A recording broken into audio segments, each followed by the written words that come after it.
അതാണ് CMR എക്സാലോജിക് അഴിമതി കേസിൽ ഇപ്പോൾ പിണറായി വിജയന്റെ വീടുകളിൽ റെയ്ഡ് പുരോഗമിക്കുന്നു എന്നുള്ള അതിനിർണായക വിവരമാണ് പ്രേക്ഷകർക്കായി നൽകാനുള്ളത്. റെയ്ഡ് ഏതാണ്ട് 3.5 മണിക്കൂറിലേക്ക് കടക്കുകയാണ്. രാവിലെ 6 മണിക്കാണ് ഈ റെയ്ഡ് ആരംഭിച്ചിട്ടുള്ളത് എന്നാണ് നമുക്ക് ലഭിക്കുന്ന വിശ്വസനീയമായ വിവരം. 6 മണി മുതൽ റെയ്ഡ് തുടരുകയാണ്. ഇപ്പോൾ കണ്ണൂരിലെ വീടിന് മുന്നിൽ P. ജയരാജനുണ്ട് എന്നുള്ള കാര്യം കൂടി പുറത്തു വരുന്നുണ്ട്. CPM ഇതിനെ ഏറ്റെടുത്തു കഴിഞ്ഞു. സംഘപരിവാറിന്റെ അജണ്ടയാണ് ഇതിന് പിന്നിലെന്നാണ് CPM കേന്ദ്ര നേതൃത്വമടക്കം ഈ വിഷയത്തിൽ ഇപ്പോൾ പ്രതികരണവുമായി മുന്നോട്ട് വന്നിരിക്കുന്നത്. BJPയുടെയും കോൺഗ്രസിന്റെയും സംയുക്ത ഓപ്പറേഷനാണ് എന്ന് P. ജയരാജൻ ഇതുമായി ബന്ധപ്പെട്ട് പറയുന്നുണ്ട്. മോദി സതീശൻ കൂടിക്കാഴ്ചയ്ക്ക് പിന്നാലെയുള്ള റെയ്ഡിനെ സംശയാസ്പദമായി ചില CPM കേന്ദ്രങ്ങൾ കാണുന്ന ഒരു പശ്ചാത്തലം കൂടിയുണ്ട്. റെയ്ഡിന് മുന്നിൽ കൃത്യമായ ആസൂത്രണമുണ്ട് എന്നുള്ള വിവരങ്ങൾ കൂടി, എത്തരത്തിലുള്ള ആരോപണങ്ങൾ കൂടി CPM ഹാൻഡിലുകളുടെ ഭാഗത്തുനിന്നുണ്ടാകുന്നു.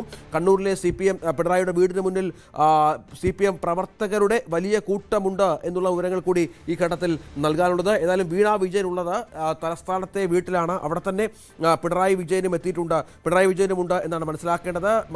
CPM general secretary MA ബേബിയുടെ വാർത്താ സമ്മേളനം അല്പസമയത്തിൽ ഉണ്ടാകുമെന്ന വിവരം കൂടിയുണ്ട്. ഏതായാലും മറ്റൊരു പ്രധാനപ്പെട്ട കാര്യം, നിയമ നടപടികളുമായി ബന്ധപ്പെട്ട് ചില നീക്കങ്ങൾ കൂടി CPM കേന്ദ്രങ്ങൾ ആരംഭിച്ചിട്ടുണ്ട് എന്നാണ് മനസ്സിലാക്കേണ്ടത്. പക്ഷേ 2 ദിവസം കോടതി അവധിയാണ് എന്നുള്ള വിവരങ്ങൾ കൂടി നമ്മൾ ഇതിനോട് ചേർത്ത് വെക്കണം. ഡാനി ഇപ്പോൾ കൂടി ചേരുന്നു. ഡാനി, കൊച്ചിയിലെ ഏറ്റവും പുതിയ വിവരങ്ങൾ എന്തൊക്കെയാണ്?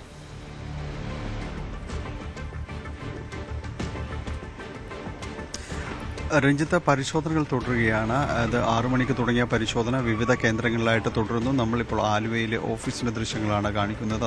അതോടൊപ്പം തന്നെയാണ് ആലുവയിൽ തന്നെയുള്ള ഇതിൻ്റെ ഉടമസ്ഥൻ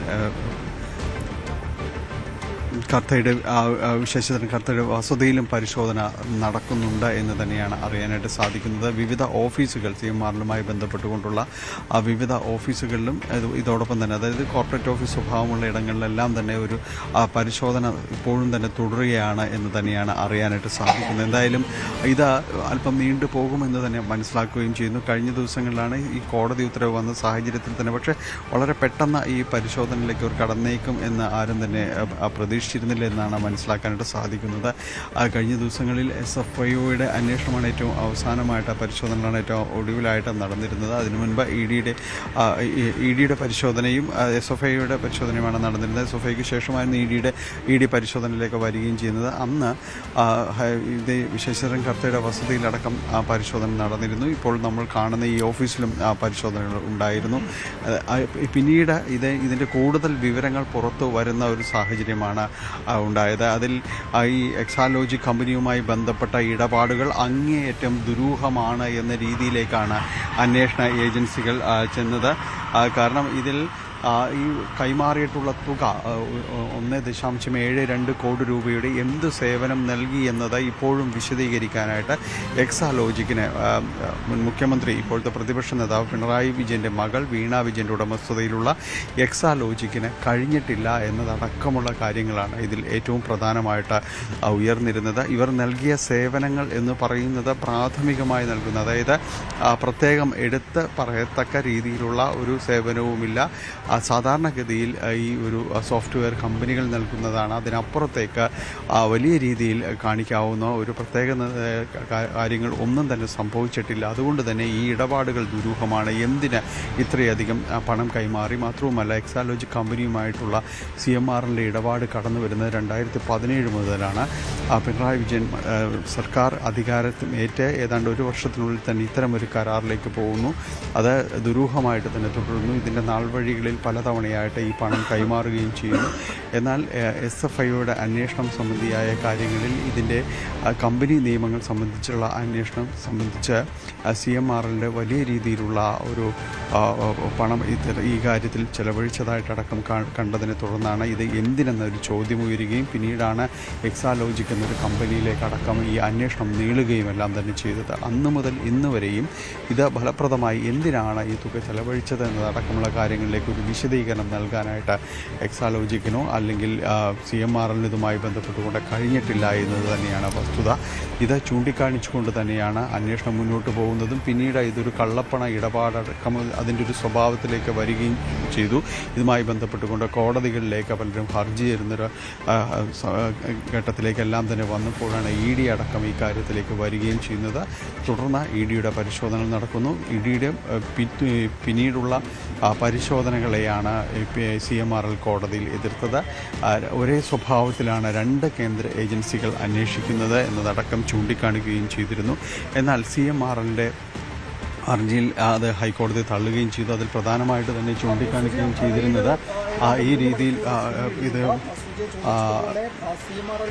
പ്രധാനമായും പറഞ്ഞിരുന്നത് രണ്ട് സ്വഭാവമുള്ള ഒരു അന്വേഷണമാണ് എന്നതടക്കമുള്ള കാര്യങ്ങളാണ്. തീർച്ചയായും ഏതായാലും അതിശക്തമായ പരിശോധന 12 ഇടങ്ങളിൽ EDയുടെ ഭാഗത്ത് നിന്ന് സംഭവിക്കുന്നു എന്നുള്ളതാണ്. തിരുവനന്തപുരത്ത് പിണറായി വിജയൻ്റെ വീട്ടിലാണ്, വാടക വീട്ടിൽ. അദ്ദേഹം പ്രതിപക്ഷ നേതാവായതിനു ശേഷം പ്രതിപക്ഷ നേതാവാകുമെന്ന് സൂചന കിട്ടിയ സമയത്ത് തന്നെ എടുത്ത വീടാണ്, വാടകയ്ക്ക് എടുത്ത വീടാണ് ഈ ബേക്കറി ജംഗ്ഷനിലുള്ളത്. അത് അവിടെയാണ് പിണറായി വിജയനും മകളും ഭാര്യയും അടക്കം താമസിക്കുന്നത്. മുൻ മന്ത്രി മുഹമ്മദ് റിയാസും ഒപ്പമുണ്ടായിരുന്നു. പക്ഷേ ഇന്ന് മുഹമ്മദ് റിയാസ് അവിടെ സംഭവ സ്ഥലത്തില്ല, അദ്ദേഹം കോഴിക്കോടാണുള്ളത് എന്നാണ് മനസ്സിലാക്കേണ്ടത്. ഈ റെയ്ഡ് ആരംഭിക്കുമ്പോൾ തന്നെ മുൻ മുഖ്യമന്ത്രി പിണറായി വിജയനും മകളും വീട്ടിലുണ്ടായിരുന്നു. രാവിലെ 6 മണിക്കാണ് ഈ റെയ്ഡ് ആരംഭിച്ചത് എന്നുള്ളതാണ് ഏറ്റവും പ്രധാനപ്പെട്ട കാര്യങ്ങളിലൊന്ന്. ഇവിടെ അടക്കം 12 ഇടങ്ങളിൽ റെയ്ഡ് പുരോഗമിക്കുന്നു. ഇന്നലെയാണ് ഹൈക്കോടതിയുടെ പ്രധാനപ്പെട്ട തീരുമാനം ഈ കേസുമായി ബന്ധപ്പെട്ട് വരികയും അതായത് EDക്ക് ഈ കേസുകളും പരിശോധനയുമായി മുന്നോട്ട് പോകാമെന്ന് പറയുകയും ചെയ്ത് പരിശോധനയും കേസും വിചാരണയും മറ്റും റദ്ദാക്കണം എന്ന CMRLൻ്റെ ഹർജിയാണ് പൂർണ്ണമായും തള്ളിയത്. ഇതോടെ ഇത്തരത്തിൽ റെയ്ഡുകൾ ഉണ്ടാകും, വീണ വിജയനെ ചോദ്യം ചെയ്യുമെന്നടക്കമുള്ള അഭ്യൂഹങ്ങൾ അന്തരീക്ഷത്തിൽ ഇന്നലെ മുതൽ തന്നെ പ്രചരിച്ചിരുന്നു. പക്ഷേ ഇത്ര വേഗം ഈ വിഷയത്തിൽ ED ക്വിക്ക് നടപടി എടുക്കും എന്നുള്ള കാര്യത്തിൽ ആർക്കും ഒരു ധാരണ ഉണ്ടായിരുന്നില്ല. ലോക്കൽ പോലീസ് അറിയാതെ കേന്ദ്ര സേനയുടെ സഹായത്തോടു കൂടി ഈ 12 ഇടങ്ങളിൽ അതിശക്തമായ പരിശോധനകൾ ഇപ്പോൾ EDയുടെ ഭാഗത്ത് നടക്കുകയാണ്. ഏറ്റവും പ്രധാനപ്പെട്ട ഒന്ന്, കൊച്ചിയിൽ കരിമണൽ CMRLൻ്റെ ഓഫീസിൽ റെയ്ഡുണ്ട്. അവിടെ കരിമണൽ കർത്ത എന്നറിയപ്പെടുന്ന ശശിധരൻ കർത്തായുടെ വീട്ടിൽ റെയ്ഡുണ്ട്. AK സെൻറ്ററിൽ നിന്ന് VV അരുൺ കൂടി ചേരുന്നു. അരുണ്, CPM എന്തായാലും പ്രതിരോധിക്കും, മാധ്യമങ്ങളെ ഒരുപക്ഷെ CPMൻ്റെ സംസ്ഥാന സെക്രട്ടറി അടക്കം കാണും. എങ്ങനെയാണ് പാർട്ടി ഈ റെയ്ഡിനെ കാണുന്നത്? ചില കേന്ദ്രങ്ങളിൽ ഉണ്ടാകുന്ന പ്രചരണം ഇതിൽ പുതിയ UDF സർക്കാരിനും ഈ റെയ്ഡിലടക്കം പങ്കുണ്ട് എന്ന രീതിയിലാണ്.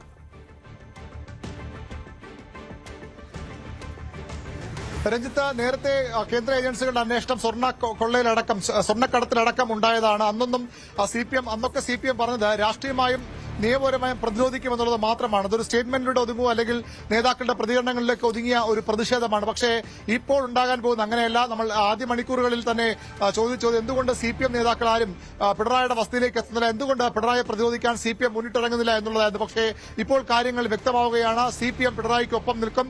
ഇത് രാഷ്ട്രീയമായി തന്നെ CPM കാണും. മുഹമ്മദ് റിയാസിന്റെ ഫേസ്ബുക്ക് കുറിപ്പ്, അതിനുശേഷം CPM കേന്ദ്ര കമ്മിറ്റിയുടെ വാർത്താക്കുറിപ്പ്, ഫേസ്ബുക്ക് കുറിപ്പ് ഒക്കെ വളരെ കൃത്യമായി പറയുന്നത് രാഷ്ട്രീയ നീക്കം തന്നെയാണ്. പിണറായി വിജയൻ ലക്ഷ്യമിട്ടുള്ള കേന്ദ്ര ഏജൻസികളുടെ BJP സർക്കാരിന്റെ നീക്കമെന്ന് തന്നെയാണ് CPM വ്യക്തമാക്കുന്നത്.